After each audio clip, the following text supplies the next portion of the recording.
everybody. So yeah, today we're going to talk about rejections, about realizations, but first, let's imagine a small scenario. So let's say, it's okay, right? So imagine a scenario. You come back from a tiring day at school. What do? You sit playing video games, right? You're playing some Dota, you're playing some Counter-Strike for about 2 hours, and then your parents enter your room and tell you that you're a bad guy, that you're not doing that good at school, and most importantly, your peer, your classmate, is hitting the books currently while you're just wasting your time and telling you to become exactly like your classmate. And what do you feel after that? In an ideal utopian world, you should feel like, oh my God, yeah, I admire that guy. I also have to work hard on my dreams. I also have to hit the books and then become like that guy. Yeah, it's an ideal world, but what happens in real life? Come on. So you start hating your mom in the first place because she kind of frustrates you and kind of distracted you from your comfort zone. Secondly, you hate that guy for his existence. You hate that smart nerd dude, that he works a lot while not allowing you to relax. Yeah. And third, you hate yourself for being yourself. So what do? Of course, you start working on yourself. You start working hard. You start reading the books. You start pulling all-nighters. But you don't do it just it's because of your passion, but rather you do it just because you want to prove your mother, you want to prove your teachers, and especially you want to prove yourself that you can be king of the jungle, that actually you are the best here, actually you are the leader here. Okay, the rivalry here is healthy. At least you're not poisoning your classmate or you're not doing any harm to it. Yeah, but no radical uses. But the motivation behind your hard work is completely deadly ill. And here I am to tell you why. So a few years ago, maybe my old friends know what I'm known for. I've been craving to get into Ivy League uni. Why? I was craving to get into Ivy League uni and I gave up everything for the dream, almost. So I gave up my passion activities. Also, I gave up my duties and everything just to prepare for standardized tests. Also, trying to get good grades at school, spending all-nighters, pulling all-nighters, revising successful cases of applications, revising almost like thousands of cases, and trying to replicate them in my own application. However, none of them were true mine, to be honest. I just wanted to replicate successful cases. But I didn't know why I did so. So the first reason I wanted to get into Ivy League was because I saw those guys on Instagram, on Facebook, and they were getting fame, and I was like, oh, I also want to be like them one day. I also want to go to Steny and say hello to my subscribers, and then make some video and make some vlogs on YouTube, become famous. Yeah, that was the reason to get into Ivy. So I tried my best, I did my best, but I wasn't true myself in this period. So I was cheating myself. I was lying to my own self. How? So I was trying to replicate other cases while forgetting my own case. And you know what I got after this? Try to guess. Yeah, I did my best just to show a good guy, just to show an image of a decent applicant for admission officers, and I tried my best for them to be admired, but I didn't get in anywhere, almost anywhere. I was rejected from every single place. And it was mainly because I lost my true identity. I didn't show who I am. Maybe my application, my resumes were good because I participate in internships just like any other single guy who got into like Harvard. I participated in the same competition that UPenn guy got in. I did whatever. I tried to replicate those guys. I tried to learn from them. But I lost my true self. So let's imagine a situation. So I guess you all had parties, right? Here.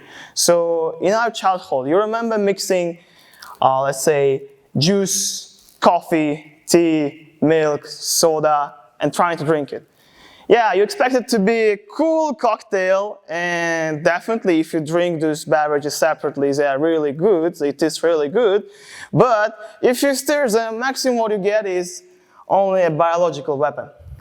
Yeah, so the next day you are, you are in danger, for sure. The same I got in my own application. I tried to mix a number of successful cases, but it didn't work out. Actually, it didn't work out, and I didn't know why I was doing that. Actually, I knew it because I was making myself to think that I was going like, oh, I want to change the world, but to be honest, I was just trying to get some fame. That's it.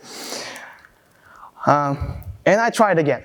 Last year I got in to the Kunshan Uni, but it was like a Chinese uni, American university in China.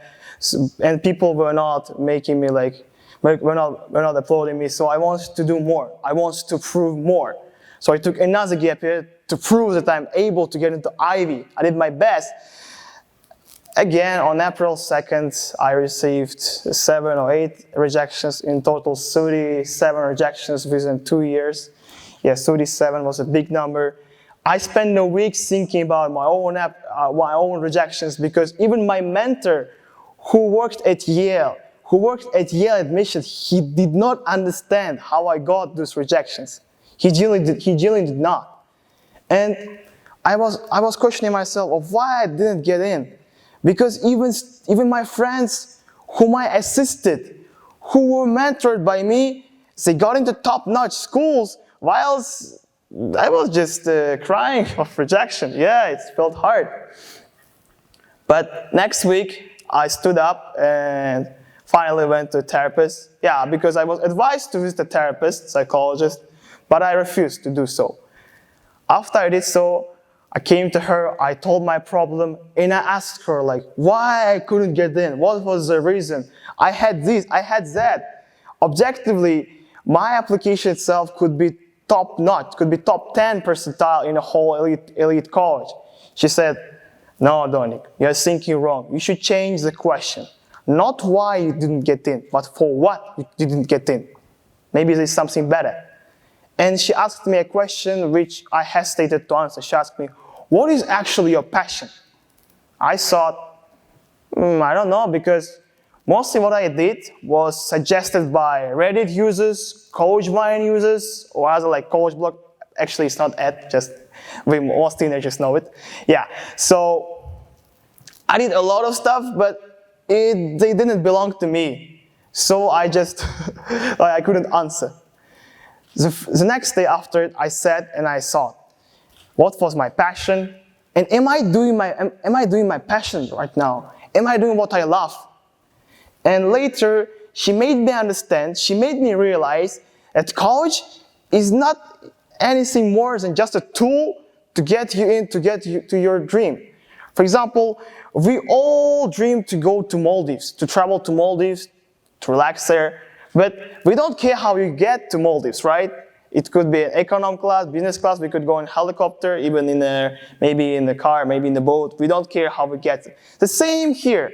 So if you dream to cure cancer, maybe you want to create a special AI algorithm that could find a remedy to cure cancer.